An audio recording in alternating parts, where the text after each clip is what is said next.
Its exploits are legendary. Its battlefield, the skies over Korea. For over 2 years, this famed jet fighter took on its Russian counterpart, the powerful MiG-15, and cut its way through the communist ranks that threatened the air supremacy of the United States. The F-86 Sabre. In one-to-one dogfights, the Sabre created a new breed of American fighter aces. You need the will to fight. That's what you supposedly have trained for all your career. In its dual roles as interceptor or fighter-bomber, the Sabre was a battle. Nobody is prouder of what they flew than an F-86 Sabre pilot is of what he flew. It was the cream of the crop for a young fighter pilot in the early 50s. Using archive film and color reenactments, Battle Stations retraces the remarkable story of America's first swept-wing fighter and enters the world of the elite, battle-hardened air crews of the F-86 Sabre jet.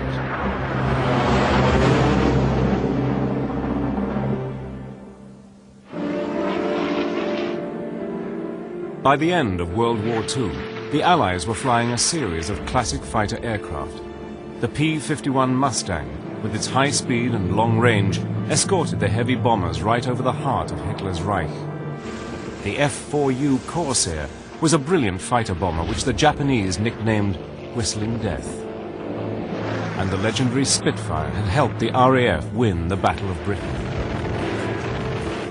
The pilots who flew these fighters were the elite of the elite. But all these planes were propeller-driven. A new technology would soon dominate the skies, the jet engine. Only one nation, Germany, had deployed a jet fighter in actual combat by the end of the war, the super-fast Messerschmitt 262. In the years after the war, the race was on for the victors to develop jet fighters. The company that had designed and built the piston-engined Mustang, North American Aviation, was at the forefront of jet fighter development. The president of the company was Dutch Kindleberger, a very capable engineer, and also had an understanding of general management and had an influence over the designer, that you not only built an airplane that could perform, but you also had to design it so that you could produce it. James Dutch Kindleberger's design team, led by John Lee Atwood, one of the designers of the Mustang, had access to the data captured from the Germans at the end of the war. The Germans had experimented with a variety of aircraft designs before coming up with the swept wing of the ME-262. And it had an advantage in its speed and flying capability.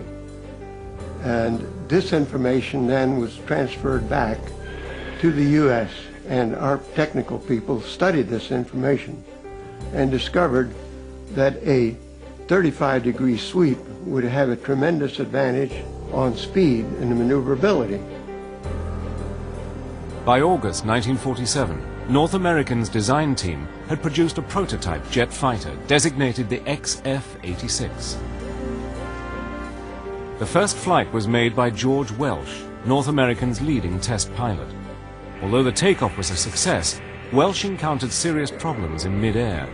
He couldn't get the plane's nose gear down on the return. It looked as if the first flight of the XF-86 would end in disaster.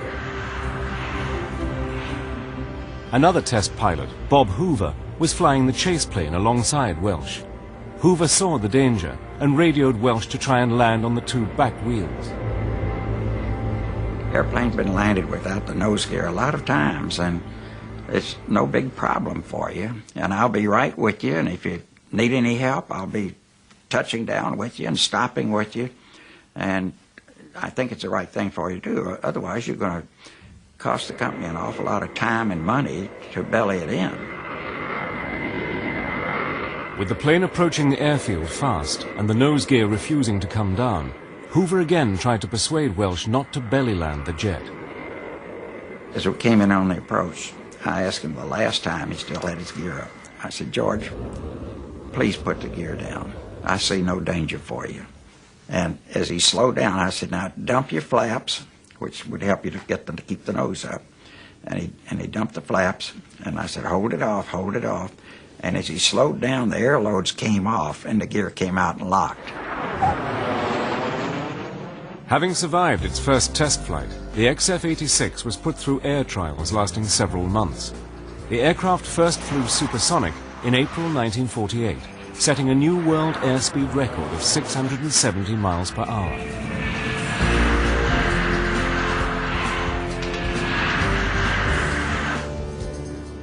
Now officially designated the F-86, the jet fighter first entered service with the U.S. Air Force in the spring of 1949. It was also given the name that would become a legend of the skies, the Sabre. The Sabre was a triumph of design. Its main features were a 35-degree swept wing and an oval fuselage. Air entered through a nose intake for the jet engine that was in the rear half of the plane. Everybody in that era wanted to fly the Sabre. You never knew whether you were going to get to because you didn't make those decisions when you were an aviation cadet or a young second lieutenant.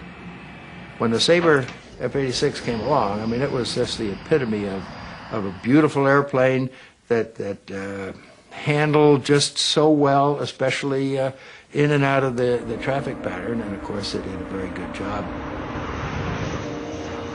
The F-86 was a fine-looking bird. It looked like it was going fast. When you got into it and started flying it, the aircraft itself just handled beautifully. It was sort of like a sports car compared to the rest of it.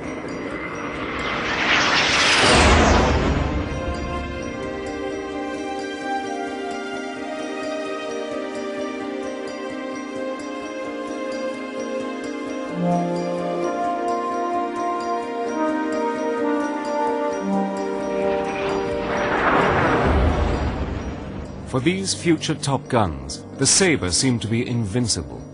But the Sabre would soon have its baptism of fire as its pilots found themselves in a life and death struggle with a deadly adversary in the skies high over Asia.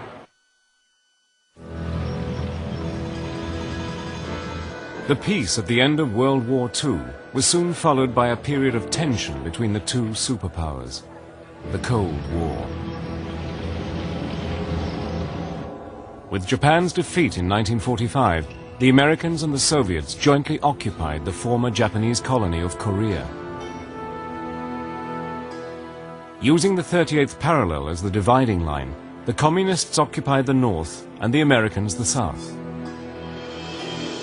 But after several years of division, the North tried to unify the country by force, and in June 1950, North Korea suddenly attacked South Korea.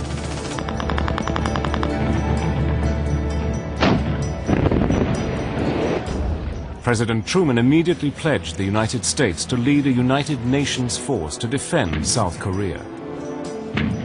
By November 1950, UN troops had forced the Communists right back across North Korea as far as the Chinese border, along the Yalu River.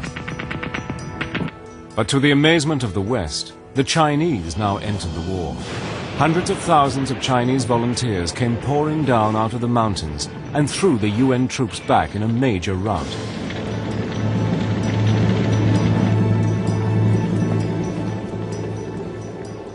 Until the Chinese invasion, the Allies had total mastery of the air. American B-29 bombers ranged freely over North Korea, bombing enemy targets without fear of attack. Now, flying out of bases inside China, a new jet suddenly appeared in the skies. It was a super-fast machine, the MiG-15. Allied bombers who once flew unchallenged suddenly found themselves easy targets. None of the Allied planes could compete with the Russian-built MiG. Losses mounted. The MiG was really designed to shoot down B-29s, or big bombers. It was armed with one 37-millimeter cannon on the right side under the intake, and on the other side there were two 23-millimeter cannon. If those big balls of fire started going by you, it was boom, boom, boom, boom, about that fast. And you'll never forget them. The US Air Force was stunned.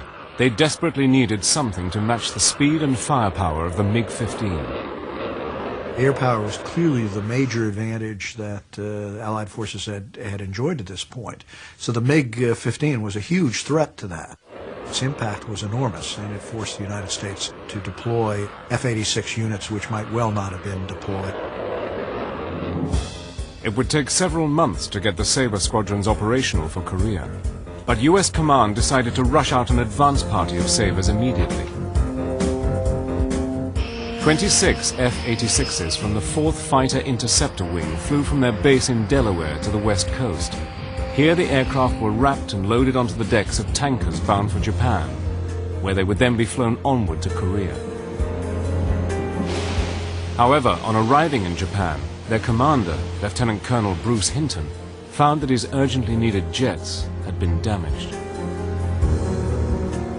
The cover didn't seal all the way, and so salt water was allowed to get to some of those airplane parts. The amazing thing to me was the corrosion was so vast. Out of the initial load, we managed to get 7 airplanes that were in good enough condition so that they could be taken to Korea. It was a disastrous setback. Only a tiny number of serviceable jets were ready for action. Within days, a patrol of 4 Sabres was in the air over Korea when they encountered their first MiGs. We spotted these 4 airplanes coming toward us at a very impressive high rate of speed. It was unbelievable how fast they seemed to be going compared to all of the airplanes we'd been seeing up to then.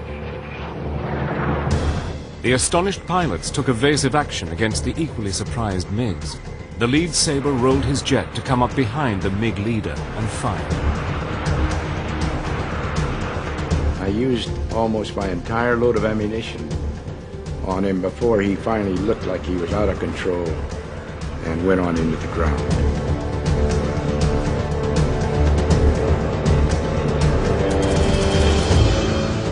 Bruce Hinton, seen here getting out of his plane, took the accolade of being the first Sabre pilot to shoot down a MiG-15. But he was under no illusion about its capabilities. My first impression then of the MiG was I was up against something that was really a dynamo of an airplane. This tiny advance party of Sabres had been lucky. But would Bruce Hinton's triumph be a foretaste of what was to come? On the ground, the UN forces checked the Chinese advance. They retook Seoul, the South Korean capital, in a bloody battle, and a new front line was established just north of the 38th parallel.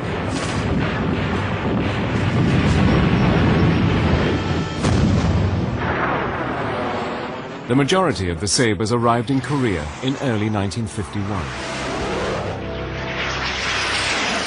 I almost cried when World War II ended because I was 16 and was afraid I wouldn't get to fly combat. And I was just frothing at the mouth to get into the war. I got my choice out of flight school of assignments, and I volunteered for F-86s in Korea. When I came along as a young second lieutenant, I felt there was nothing really that I wanted to be a part of more than the Korean War. That was the action. That was where the potential for what all we had been working for and how we were given the opportunity to participate in it. For many of the young aircrew who had never left their hometowns before, Korea was another world. It was extremely cold. From Alabama, I had never felt cold like that. But the stench was just awful. And everywhere you looked, there were destroyed buildings. So the war was immediately visible to you. And the stench of sewage was everywhere. 2 fighter interceptor wings of Sabres were eventually assigned to Korea. The 4th, headquartered at Kimpo, and the 51st at Suwon. Each wing had 3 Sabre squadrons. It took more than 200 men to maintain and fly a squadron of 25 Sabre jets. An operational tour of duty in Korea was 12 months, or 100 missions for pilots. The men spent their tour mostly working and living on the base.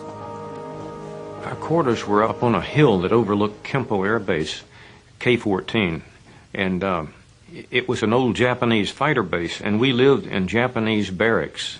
We had a common latrine for the area, and then the officers' club, actually it was the officers' open mess. It was called Swig Alley. We had movies every night. The movie screen was on a downhill slope overlooking Kempo Air Base, and at night we'd watch movies and watch the artillery going off on the front lines. That's how close we were. The arrival of the F-86 Sabre had given the Air Force a formidable weapon against the MiG. Although outnumbered, America's first swept-wing fighter was about to enter a life-or-death struggle in history's first jet versus jet air war. Spring 1951.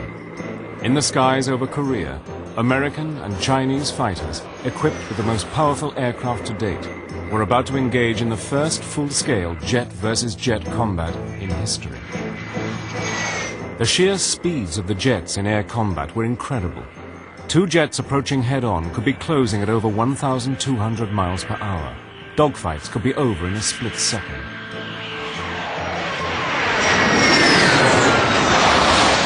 At the speed you're flying, it doesn't take much of a split-second mistake in judgment to throw your aircraft in 3 counties away from where you really want it to be. Many of the pilots who flew in Korea were themselves experienced piston engine flyers from World War II. They had to adapt quickly to the differences in jet fighter combat. What it really did was to enlarge on the area that you covered when you were in combat. In other words, circling, attacking, dogfighting, and that sort of thing, at higher speeds required a lot more altitude and a lot more geography. And so that was the major difference. The Sabres were kept in bays protected by sandbags. Each aircraft was assigned a ground crew. The crew chief was a highly trained mechanic dedicated to ensuring the aircraft was combat ready at all times. I would visually look at the aircraft and make sure that the wings were clean, the tires were inflated, the electrical system was all running and operating, and the instrumentation also was running. I would check the aircraft thoroughly, and if it needed any repair, I would either make it or have it done by a specialist. The bitterly cold winters were another problem for ground crews. The simple task of starting a jet engine was a major undertaking. That extreme cold weather makes metal contract, and of course your aircraft is all metal. So it made it kind of hard for taking parts off and then putting parts back on. We had to learn to work with gloves because we didn't dare touch bare metal with gloves or we could lose skin off our fingers. And that actually happened to a couple of fellas that didn't take the precaution. A major problem with flying jet fighters was the intense pull of gravity, known as the G-force. The faster the acceleration, especially when the plane pulled out of a dive, the more serious the consequences for pilots. As you pull G's, the force of gravity forces blood away from your brain. Eventually you'll black out and go completely unconscious. To combat this problem, the Air Force introduced a G-suit, which was a nylon girdle holding a set of rubber bladders across the abdomen and legs. These bladders would fill up. The more G's you pulled, the more air would be pumped into these bladders, and as a result it would squeeze your lower extremities to the point whereby it would prevent the blood from coming down here and your legs swelling up. In addition to the flying equipment, a pilot carried his .45 automatic, a Mae West, and a parachute. When we flew with those things on, with all this equipment inside, the first thing you noticed was when you got in the cockpit and you had to be assisted in, the crew chief, before you taxied out, had to reach across you and push the gunfire circuit breaker. You couldn't do it because you were too bundled up. So it was up to the crew chief to make sure your guns would fire when you got off the ground. Pilots liked the Sabre's cockpit. Its design was simple and efficient. The layout was good. The switches, the gauges were where you wanted them to be. And it was very easy to pick up rapidly where each one was and where the differences were. You had a fairly roomy cockpit, and you were able to turn around, and if you stretched and twisted, you could look directly behind you. The F-86 Sabre was armed with 6 50 caliber Browning M3 machine guns. When you fire those guns, you have approximately 1,500 rounds per gun. That's enough to make it fire about 45 seconds continuously, but you don't do it that way because then you're out of ammo. So you usually fired in short bursts. But when you did, that's the loudest sound you're ever going to hear, because 6 of those things on all sides of you is one loud noise. Yet despite its high rate of fire, the Sabre was outgunned by the MiG's cannons. We could hit the MiG a number of times, and the MiG wouldn't necessarily go down. But if the MiG hit an F-86 a few times with those cannons, the F-86 was not going to make it home. The MiGs were also better able to climb when fighting at lower altitude. The MiG had things that we would have liked to have. It could get higher than we could. That's a big advantage, because if you can come down on somebody, your chances of getting him are much better. They could get above us, and we couldn't touch them. The one big advantage the Sabre did have over the MiG was a better gun sight. The Sabre was able to lock onto and track a target, which improved its kill rate. Okay, I want to take that one on the outside there. Keep the cover down, going in. It was a very satisfying job to see the plane come back and that everything was all right. The bonus was when we came back and we see that they would have a burnt nose, and that meant that the guns had been fired in combat. And of course, if our pilot happened to get MiG, well then we felt we took credit for it, because that was our plane. We fixed it.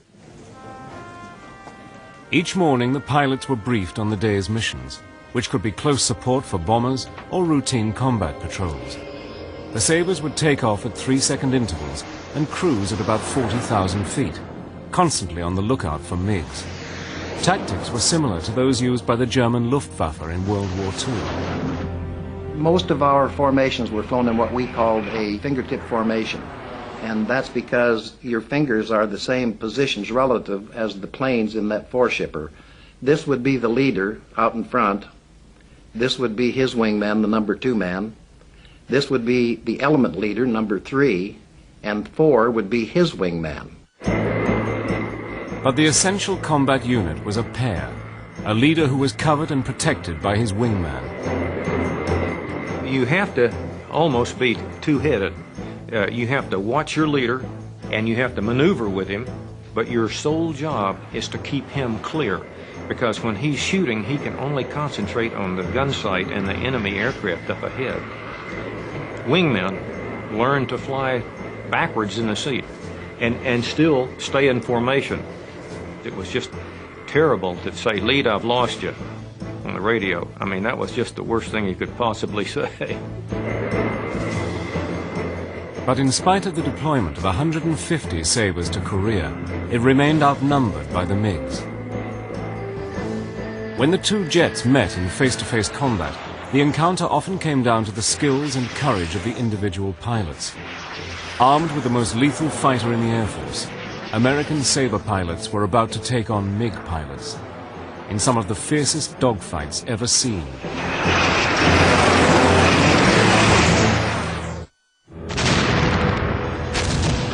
Initially, the Korean War was a bitter struggle for survival.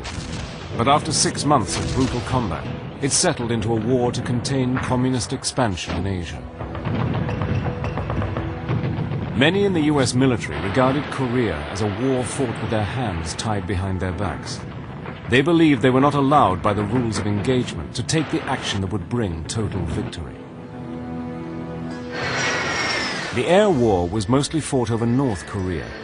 The MiGs were flown out of bases like Antang, across the border in China. The area in which they patrolled, preying on US bombers, was known as MiG Alley.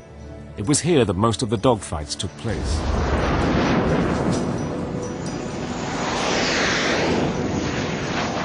However, the rules of engagement laid down by the United Nations prohibited Allied aircraft from crossing the Yalu River and flying over Chinese airspace, for fear of escalating the war into a bigger conflict. It was the most frustrating time I spent over there. With MiGs descending all around me, ignoring me, but descending into Antung, and I couldn't shoot at them. Our enemy was flying out of a sanctuary that we couldn't get to, and so they could retire anytime they wanted to.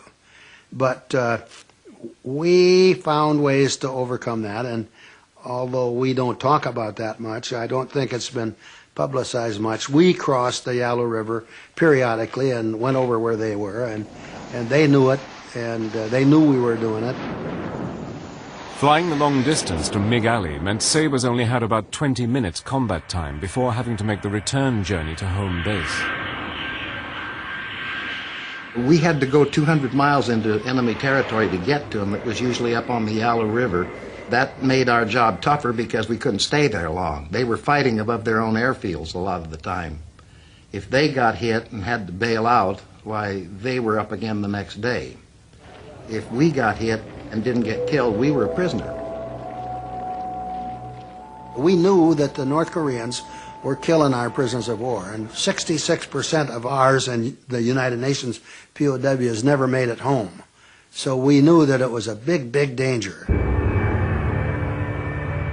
The primary role of the F-86 interceptors was to locate and destroy MiGs, but not to attack ground targets. But occasionally this rule was broken. On May the 13th, 1952, Colonel Bud Mahurin was returning from a mission 100 miles north of the front line. I looked down on the ground, and there was a truck going down a road. And I thought, well, I'll just go knock that truck off and go home, and I'll have this keen story to tell the guys at the bar when I get back home. As Mahurin's Sabre positioned itself to attack, it was hit by North Korean ground fire and badly damaged. Unable to gain altitude, the crippled Sabre could not get away from more ground fire. I got hit about 4 more times, and at the end of that, I had fire warning lights. These are crucial, by the way. This is when it's just about ready to blow up, and I knew that I was not high enough to bail out, so I had to fly it into the ground. And I rolled over a couple of times, and when it all came to a stop, managed to drop out into the mud, and I broke my arm while that was going on. Although Colonel Bud Mahurin survived the crash, he became a prisoner of war. Over the next 16 months, he was subjected to both physical and mental torture. Out of the 7,200 American POWs held by the communists, 2,700 never returned home.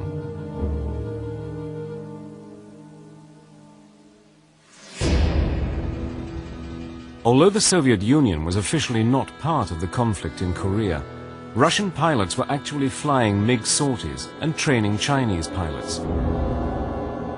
But again, to avoid the risk of escalating the conflict into a catastrophic nuclear war, the UN never admitted in public that it knew Russian pilots were engaged in air-to-air combat.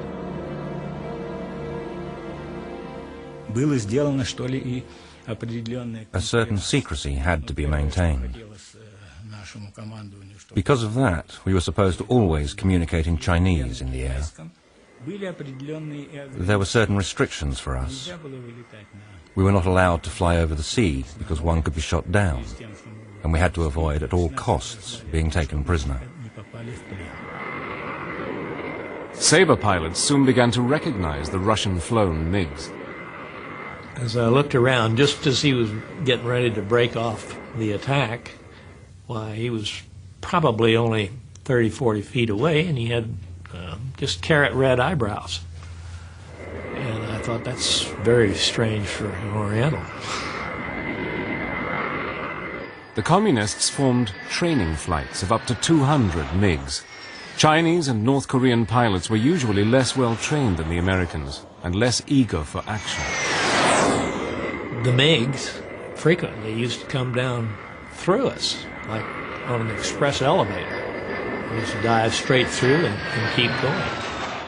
Other times, they would stand there and slug it out with you for a few minutes before they took off. Whoever blinks first is going to lose.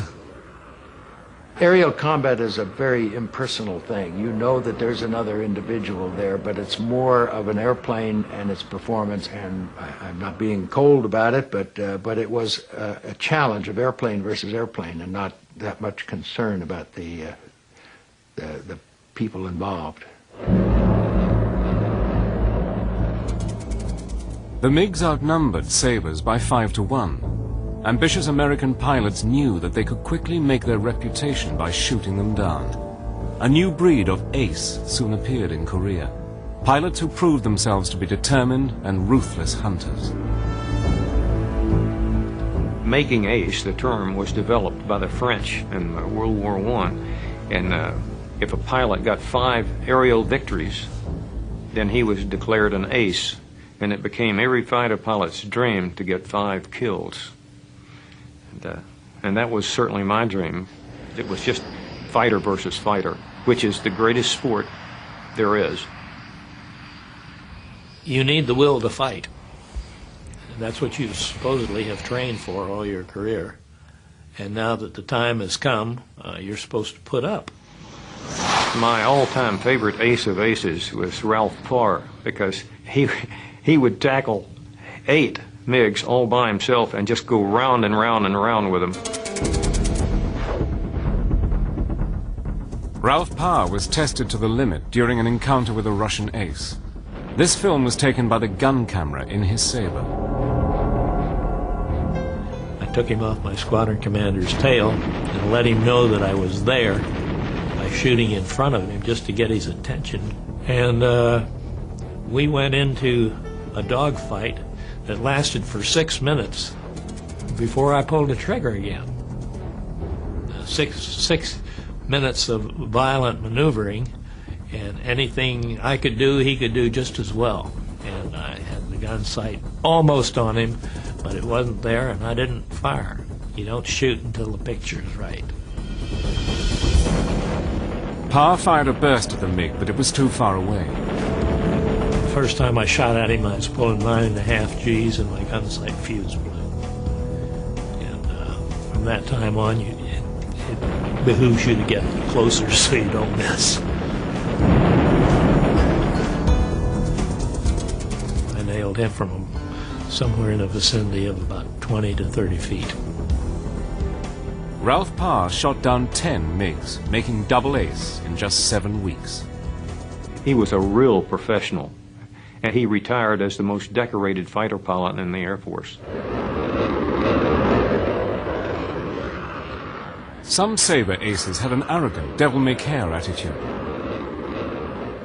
On one occasion, Captain Joe McConnell was in hot pursuit of 2 MiGs across the Yalu River when he ran into a whole pack. Dean Abbott was McConnell's wingman. I called MiGs coming in from 4 o'clock, roger. MiGs coming in from 9 o'clock, roger. I kept calling out flights of MiGs until finally I said, "My God, Joe, there must be 30 of them." His response, for which he got justifiably famous, was, "Yeah, and we've got them all to ourselves." With Abbott protecting his wing, McConnell shot down his 14th MiG of the war. Then, as the Sabres circled behind another 4 MiGs, a 5th pounced on Abbott. Immediately, McConnell maneuvered into position to attack. He did a half roll around the guy who continued to shoot at me when he should have switched to McConnell, who was slightly behind, and nailed him. That was number 15, and that made him the first triple ace in the war and one of only 2. Joe McConnell went on to shoot down a 16th MiG to become the highest-scoring ace of the Korean War.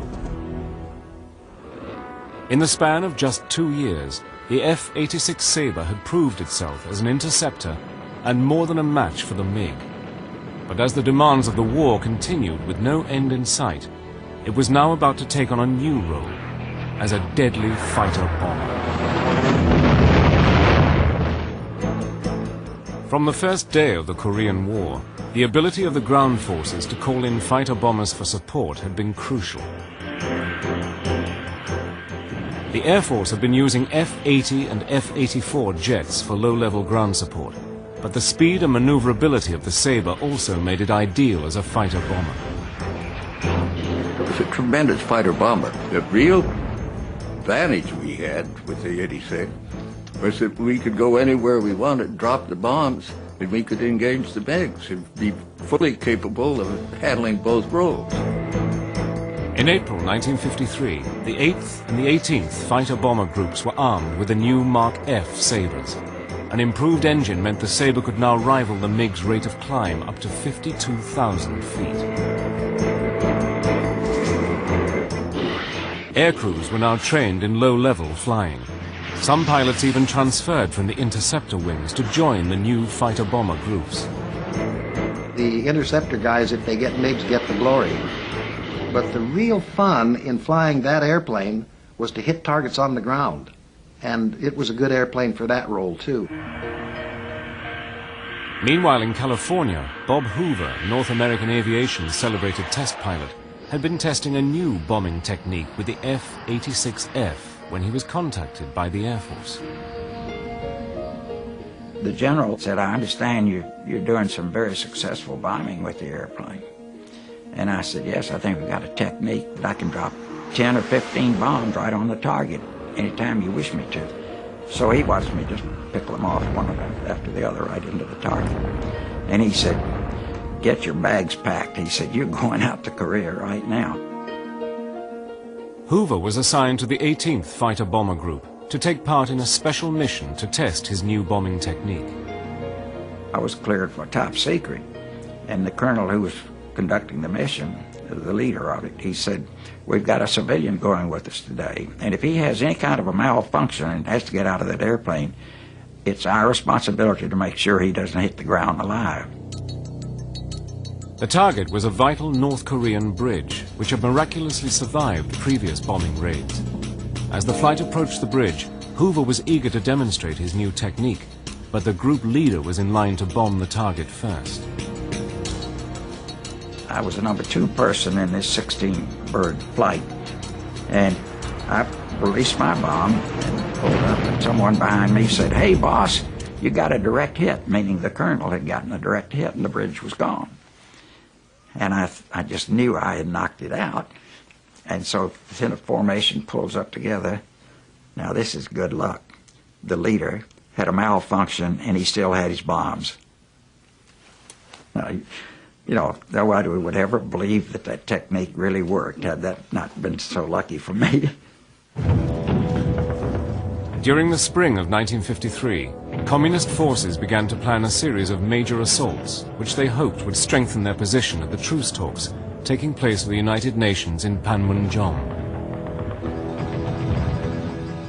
In a series of raids, the Sabres exploited their speed and accuracy to smash munitions trains and arms dumps, helping to prevent an all-out communist offensive.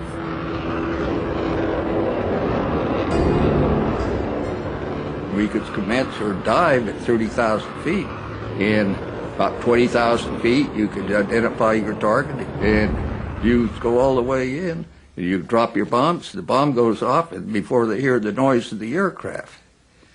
Returning from a low-level raid over enemy territory, D. Harper, a pilot with the 18th Wing and World War II veteran, suddenly felt the thud of flak hitting his Sabre. Within seconds, the compressor exploded and the engine seized. Harper hoped to glide the stricken plane towards the sea and sent a mayday to the rest of the flight. Harry Evans called me and said I was on fire. D, you better get out of that airplane. He said, you look like a Roman candle. About that time, nobody had to tell me any longer, but the second explosion took place and blew the bottom of the airplane away, part of the wings. I could now see the fire roots and smoke coming into the cockpit. Harper bailed out at low altitude and managed to pull the ripcord before hitting the ground. Despite breaking several ribs and causing a contusion of the spine, he managed to crawl behind a rock. If you've never been missing in action, you never know the feeling or the full understanding of the word lonely. When you've lost your machine, you find yourself hundreds of miles from home in enemy territory, people willing to kill you, and you've never been there before, well, there was a loneliness there and a depth of desperation that few people ever understand. Harper could hear a rescue helicopter in the distance. He breathed a sigh of relief until he saw 2 Chinese soldiers coming towards him. I knew I couldn't win the war with a .45 pistol against the Chinese army, but I knew within the immediate area there was a helicopter. And I figured if I could control that area for 10 minutes with my .45 and get them in there, that would save me a long, long stay up at prison camps up in North Korea. So I made the gamble and I shot the 2 Chinese. Harper was rescued a few minutes later. He recovered from his injuries to continue his flying career in the Air Force.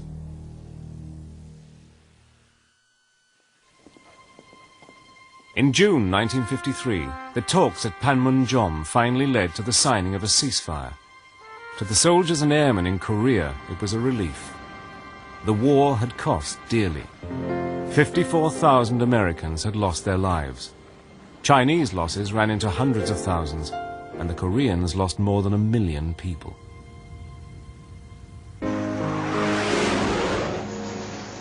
In the air war, the Air Force claimed to have shot down 792 MiGs for the loss of 78 Sabres, an extraordinary 10-to-1 ratio that's always been challenged by the Russians.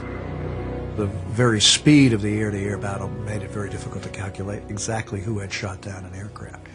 My guess is that the ratio may well turn out to be 8-to-1, which is really quite an astonishing ratio.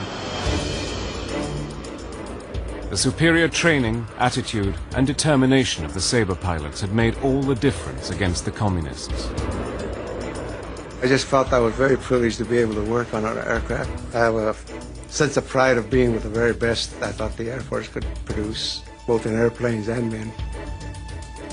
The Sabre was a remarkably forgiving airplane.